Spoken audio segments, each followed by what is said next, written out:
Hello, dear friends and family. This is not a political video.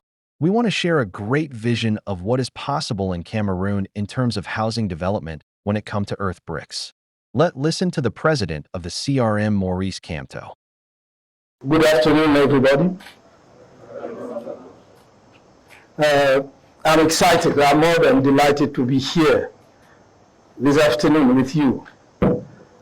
I know the context. It's not easy. I know that some of you, if not you all, might be targeted for having decided to come to this meeting.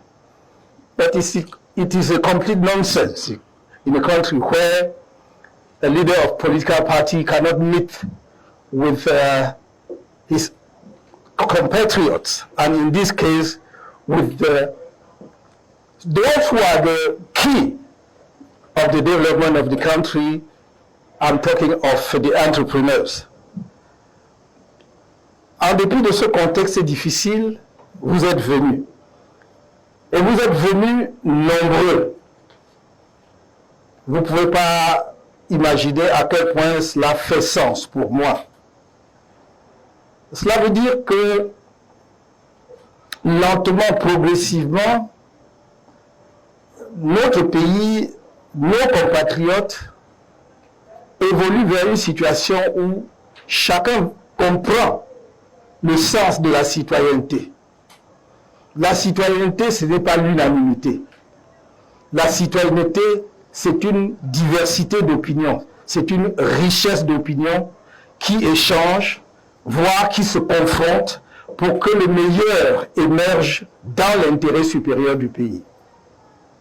Nous ne sommes pas là pour faire le procès des gens.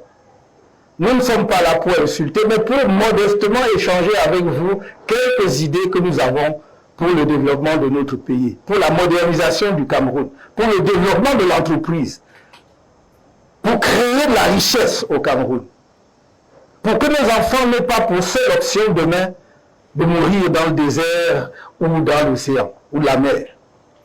Et nous en sommes capables, vous le montrez. Ça fait plusieurs années que je n'étais pas venu à Douala, depuis mon expulsion, il y a quelques années. Et je peux vous assurer que lorsque je suis revenu, lorsque j'ai été à Akwanon, à Bonamoussadi, à Makepe, je n'ai pas reconnu la ville où j'ai grandi en partie, au moins parce que j'ai fait mon lycée, le lycée Josse ici. Parce que c'est une ville totalement nouvelle, rénovée, mais avec une énergie extraordinaire. Je ne sais pas si nos frères et sœurs qui sont en charge de la conduite des affaires du pays sont au courant de cette énergie extraordinaire qui se dégage. On n'a pas besoin de vous le dire, vous le sentez en parcourant les villes. C'est de cela que je voudrais que nous parlions, de cette énergie. Comment est-ce que nous la transformions en richesse et que d'une part, nous réduisons, pour ne pas dire, nous excluons la pauvreté de notre pays, mais que nous positionnions notre pays là où il doit être, là où il mérite d'être en termes de développement économique. Mon deuxième point, donc, c'est les matériaux de construction. Vous allez me pardonner si je suis un peu long. Les matériaux de construction, nous avons un déficit de construction, de logements sociaux, de 1 million à 1,5 million unités. Déficit. Quand je vois des programmes de construction de 10 000 logements sur 5 ans ou 10 ans, bon, qu'on ne voit pas, c'est bien, mais même si les gens construisaient les 10 000, ce serait pas mal. La vérité, c'est que même les 10 000 ne sont pas construits. Il va falloir lancer un vaste projet de construction. L'idée doit être, autant que faire se peut, de mettre un toit sur la tête du maximum de Camerounais possible. Cela veut dire que nous devons réorganiser, y compris l'espace urbain. Nous devons revoir nos méthodes de construction. Mais nous devons aussi construire à partir de l'arrière-pays. C'est-à-dire qu'il ne faut pas que demain, les constructions de meilleurs lieux d'habitation soient limitées seulement en ville. Ceux qui vivent en campagne ont le droit aussi de vivre dans des maisons décentes. Et moi, je vois là un boost extraordinaire à l'économie. Parce que si nous combinons les matériaux locaux pour la construction, pas ce que nous, les matériaux locaux, et d'ailleurs quand je dis matériaux locaux, nous avons suffisamment, maintenant nous avons au moins 4 ou 5 cimentiers au Cameroun, qui utilisent en grande partie la pouzzlane et d'autres choses qui viennent d'ici. Donc, on a des matériaux locaux. Mais je dis matériaux locaux aussi la terre, parce qu'on a toujours cru. Pourquoi est-ce que les briques de terre marchent si bien ailleurs et pas chez nous? C'est simplement parce que nous en sommes encore au niveau primaire de la fabrication de briques de terre.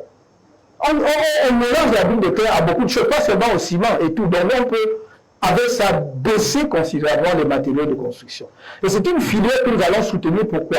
Parce que ça va créer un nombre d'emplois incalculable aussi. Ça va générer un nombre incalculable de petites et moyennes entreprises. Énormément. Parce qu'on ne va pas aller chercher des étrangers pour construire cela. Donc, imaginez combien de PME, de construction, de BTP peuvent se mettre sur ces créneaux-là, si nous voulons justement faire cela dans plusieurs villes en même temps. Et je signale, matériaux de construction, à part le fer à béton et dont le ciment, nous n'en produisons pas d'autres. Or, tous les Camerounais veulent des carreaux sur leur sol. Nous, est-ce que nous produisons des carreaux? Non. Donc, je veux que demain, vous mettiez sur le créneau de carreaux parce qu'il y aura un débouché. Au lieu qu'on a importé à 20 000 km des matériaux de construction d'une qualité douteuse. Vous-même, vous avez vu maintenant, je ne connaissais pas ça, des carreaux qui gonflent comme ça. Après un moment, ça casse. C'est pas vrai? Alors, donc, nous avons la matière première chez nous. Que ce soit la pierre, que ce soit le sable, que ce soit la terre, on a le matériau, la matière première ici. Le reste, c'est quoi? N'importe quel ingénieur vous dira justement la composition. Et après, c'est l'énergie pour cuire. On va revenir à l'énergie tout à l'heure. Donc, on veut mettre l'accent sur le matériau de construction. Si on veut faire vraiment des efforts par rapport aux millions de logements qu'il... 1,5 million d'unités. Donc, je ne dis pas qu'on va construire les 1 million en un jour. C'est vraiment parce que ne serait-ce que pour construire, ça prend du temps, n'est-ce pas? Donc, mais il faut que vous compreniez que c'est un programme qui va s'étaler et que quelqu'un peut parfaitement se mettre sur ce créneau parce qu'il y a de l'argent à gagner, parce qu'effectivement l'État va mettre de l'argent dans ce secteur. Avec les privés, si vous regardez, j'ai parlé tout à l'heure du foncier, si vous regardez le problème du foncier et qu'il y a des privés qui veulent se lancer dans la promotion immobilière sérieusement tel qu'on voit ailleurs, ils vont le faire.